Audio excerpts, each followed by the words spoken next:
Now I'm getting this question a bunch, which is, what about finger sucking? What about bottles? What about boobs? Boobs are their own thing. I will do that in a separate video. Maybe I'll do a TikTok this week. Who knows? Who knows what will happen? Bottles, easy. Same thing as pacifier, because what we have this fear of is if I don't give my kid a bottle of milk, they're going to cry.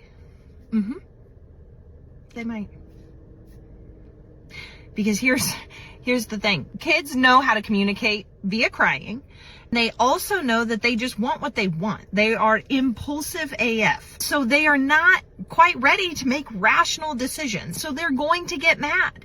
We want to fix it. Sometimes the fix can do more harm than good, which is keeping them on a bottle, because keeping kids on a bottle of milk after the age of 1, when they go to sleep without brushing their teeth after, increases the risk of cavities. I can tell you that you would much rather deal with a kid crying over not getting a bottle of milk than crying over getting numbed for root canals or cavity fillings.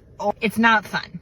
If you want to keep giving milk in a bottle outside of that and you're still brushing teeth, I guess if you want to, it is okay for them to get mad. You'll probably have a few days where they don't drink any milk, and that is okay. That is okay, because after the age of 1, you are not required to drink milk. You're not required, so it's okay.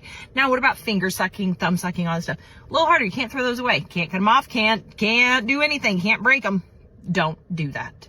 Your kid has to be on board. There are like little splints that you can get online where thumb sucking, first finger, middle finger, puts them in little braces. That takes the comfort of skin to skin feeling. Like if you have that in your mouth and it's plastic and it's hard, it's not as soothing. Your kid has to be willing to wear it, that's where they got to be on board, because if they don't want to stop and you put it on, they're just going to take it off.